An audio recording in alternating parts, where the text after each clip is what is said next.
Hashtag kita jaga kita. Mereka sudah, anda bila lagi? Saya pun tengah beratur ni menunggu. Tapi yang di sebelah saya ini memang cukup beruntung. Rezeki lah orang cakap kan. Kita bersama dengan Dr. Said Zafri Said Zaharudin, seorang doktor gigi dan juga frontliner yang telah pun mendapat vaksin. Dos yang pertama doktor ya? Dos kedua. Dah dua-dua dah? Dos dah. Alhamdulillah. Dan kita juga akan bersama dengan Dr. Farina Aziz, seorang doktor gigi juga merangkap frontliner. Assalamualaikum. Waalaikumsalam. Selamat pagi, Kavika. Selamat pagi. Sihat doktor? Alhamdulillah sihat. Alhamdulillah. Jadi hari ini kita ada tetamu di studio dan juga kita melalui Skype bersama dengan Dr. Farina. Sebelum itu kita nak bertanya jugalah. Sebelum mendapatkan suntikan vaksin tu, apa sebenarnya yang berlega-lega di pemikiran doktor? Okey, pertama sekali of course lah bila kita nak dapat vaksin tu first time kan. Because sekarang ni tengah pandemik. So kita macam-macam lah kita fikir. Kita fikir macam apa side effect kita akan dapat sebab kita dengar macam-macam kan.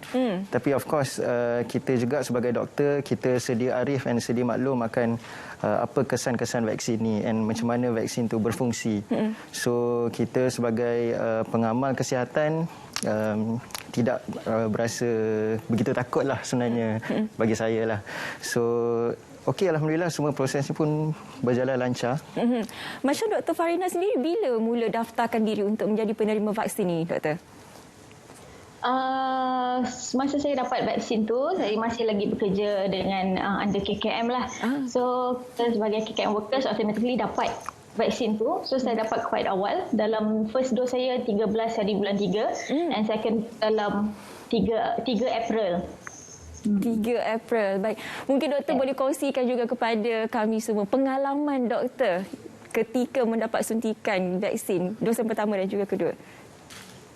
Saya dapat saya punya vaksin dekat Klinik Kesihatan Bandar Tun Sen On. Punya flow actually sangat smooth. Yang paling penting memang kena ada phone lah. Kita ada kena MySejahtera. Sekarang kita masuk mana-mana pun perlu scan kan. So saya rasa semua pun mesti ada benda tu. And then akan kena daftar, ikut flow. Kita ada briefing daripada doktor sana sebelum disuntik.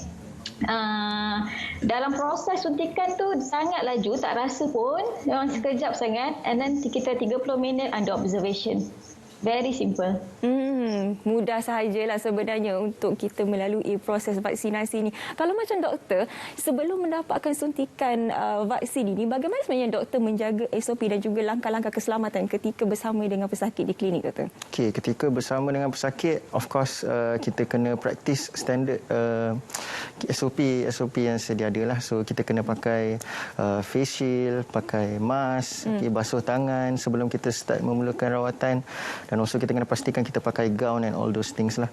So of course ada additional SOP, contohnya macam kita tak galakkan lah duduk di dalam bilik rawatan terlalu lama contohnya. So selepas kita dah buat rawatan dengan patient, so kita kena cleankan, betul-betul bersihkan kawasan operasi kita tu dan pastikan staff-staff kita jaga dia punya SOP, pakai mask semualah. SOP sama. Bila bercakap mengenai staff ataupun pekerja di klinik ni, adakah doktor mewajibkan mereka semua divaksinasi atau bagaimana? Ya, betul. So bila kita bertugas sebagai pengamal kesihatan, kadang-kadang di kerajaan ataupun di private kan, kita semua diwajibkan sebenarnya untuk diambil vaksinasi. So untuk staff-staff saya memang kami dikontak lah oleh PKD ataupun Pejabat Kesihatan Daerah untuk mendapatkan vaksin semuanya sekali. Memang diwajibkan lah. Memang diwajibkan. Jadi kepada majikan-majikan di luar sana, kita harapkan mengambil inisiatif yang sama seperti doktor, mewajibkan pekerja-pekerja mereka untuk mengambil vaksinasi. Kalau tak boleh pergi kerja, doktor. Betul. Betul. Baik, Dr. Farina, kita nak bertanya juga, selepas mendapat suntikan dos pertama dan juga kedua, ada apa-apa implikasi selepas itu ke, doktor? Okey, untuk saya, masa first dose suntikan, saya tak ada simptom macam pening tu, memang saya tak ada. Cuma dah start petang, dekat injection site, dia ada terasa sakit. Tapi sakit dia bearable, boleh tahan. Sakit dia ibarat macam kita baru lepas workout, bersenam, kita rasa muscle sore. Macam tu lah rasa sakit dia, muscle sore saja. But the next morning, esok dia, memang okey, tak ada rasa apa. Cuma the second dose, saya ada rasa pening sikit, itu saja. Pening tu dalam setengah jam saja. Jadi pening saja, tak ada macam demam, lepas tu mual, semua tak ada lah ya doktor? Tak, alhamdulillah untuk saya tak ada, tapi setiap orang lain-lain. Sebab tu dekat dalam MySejahtera lepas kita terima suntikan ada kolom yang cakap kalau ada any side effect kita kena tick dekat situ. Baik. Itu Dr. Farina, doktor sendiri bagaimana? Bagi saya pun alhamdulillah tak ada apa-apa kesan sampingan. Tapi sebenarnya kalau kita ada kesan sampingan tu, itu adalah sebenarnya tanda yang bagus. Sebab itu bermaksudnya vaksin tu berfungsi dengan baik. Sebab itu dia dapat mengaktivate respon dalam body kita lah. So, maksudnya vaksin tu betul-betul berkesan. Tapi alhamdulillah bagi saya tak ada apa-apa. Just sakit di injection site sedikit sajalah. Itu saja. Untuk dos pertama dan juga kedua, dua-duanya sakit itu saja. Betul, itu sebab saja. ada yang mengatakan kalau dos yang kedua tu mungkin ada kesan yang lebih. Tapi macam doktor biasa. Alhamdulillah tak ada. Ramai takut sebenarnya tapi okey je lah alhamdulillah. Dengar dok okey je. Okay. Bolehlah menjalankan kerja-kerja harian seperti biasa doktor. Betul. Baik, sekarang ni apa rasa doktor selepas disuntik vaksin yang kedua, pertama dan juga kedua? Bagaimana doktor rasakan mereka yang di luar sana yang tidak mahu mengambil vaksin ini? Okey. First kali kita kena faham COVID ni sebenarnya dia adalah tanggungjawab kita semua bersama. Dia bukannya hanya tanggungjawab kerajaan, tapi dia adalah transmissible disease. Maksudnya dia penyakit yang boleh berjangkit dengan senang lah. So vaksin ni adalah satu perlindungan di mana kita sekarang ni tengah berlumba dengan vaksin tau.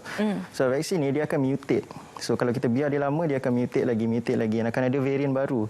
So kita sebenarnya ada tanggungjawab untuk menghentikan dan membantu kerajaan untuk mendapatkan herd immunity ataupun immunity kelompok.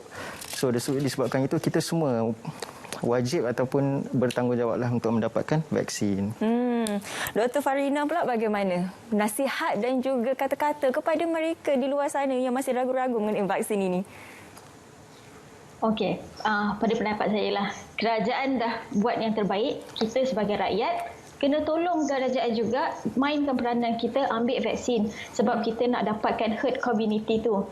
Itu kita punya aim sekarang ni, which sebenarnya dekat UK dah proven pun kan. Dia punya vaccination rate sangat tinggi and then the curve pun memang sangat turun. So kita nak capaikan tu, kita kena pergi daftar dekat MySejahtera and datang, please datang appointment sebab banyak juga sebenarnya dah daftar and then tak datang appointment. Please alert peka dekat MySejahtera tu and then datang hadirkan diri appointment. Kalau tak sayang slot. Betul, bila doktor katakan tadi ramai yang tidak hadir, kita boleh lihat di berita sebenarnya ramai yang tidak datang ketemu janji kedua. Kita tak tahu, mungkin terdapat pelbagai alasan, mungkin tiada transportation ataupun mungkin dengar kabar angin di luar sana. Itu yang paling kita bimbangkan sekali. Tapi berbalik kepada pendaftaran vaksinasi tadi, macam doktor sendiri, apa yang paling penting nasihat kepada mereka di luar sana sewaktu nak mendaftarkan diri melalui aplikasi MySejahtera ini? Okey, sewaktu nak mendaftar tu, maksudnya pada hari vaksin tu ke? Nak mendaftar ni, apa antara partikel ataupun maklumat-maklumat yang paling penting perlu kita kita kena tahu dalam MySejahtera tu dia akan check lah kalau kita ada apa-apa penyakit, apa-apa alahan, kita kena fill in kita punya details, kita punya umur semualah. So semua benda tu dia akan ambil kira dalam MySejahtera tu, aplikasi MySejahtera tu.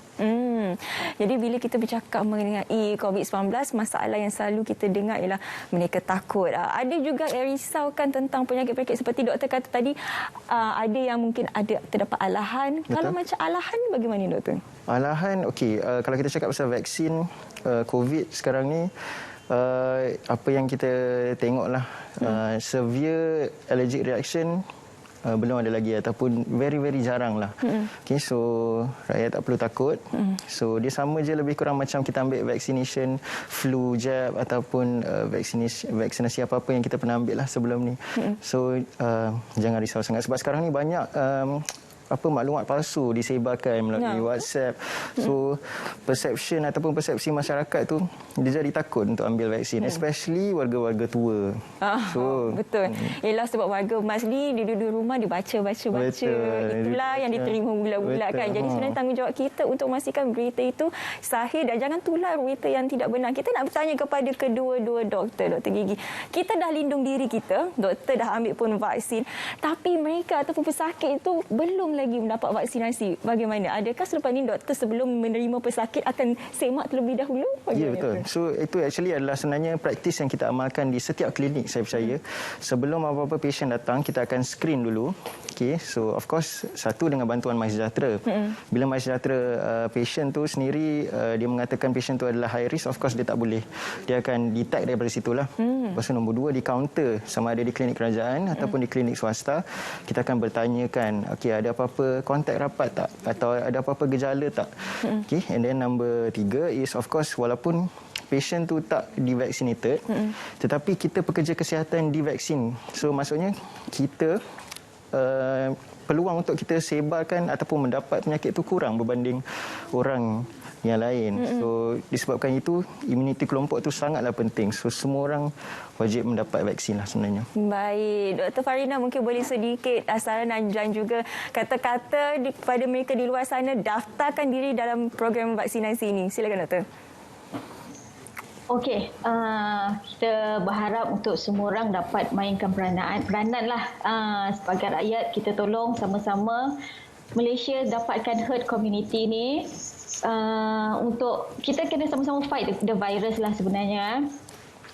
Which kita kena untuk anak parents, untuk anak yang ada warga emas lah kat rumah, please daftar your parents supaya kita boleh sama-sama lah dapatkan herd community ni. Baik, terima kasih Dr. Farina Aziz dan juga Dr. Said Zafri Said Zaharuddin kerana sudi bersama dengan kita berkongsi pengalaman mendapatkan vaksinasi. Kami sudah, anda bila lagi? Jadi pastikan anda mendaftarkan diri anda melalui aplikasi MySejahtera ataupun laman web Kementerian Kesihatan dan juga talian hotline yang telah pun disediakan. Terima kasih sekali lagi kita ucapkan kepada kedua-dua tetamu. Selepas ini kita nak berehat seketika, tapi ada terdapat pelbagai lagi pengisian kami kongsikan bersama dengan anda sehingga jam 12 ini. Jadi jangan ke mana-mana, kembali semula dalam Selamat Pagi Malaysia.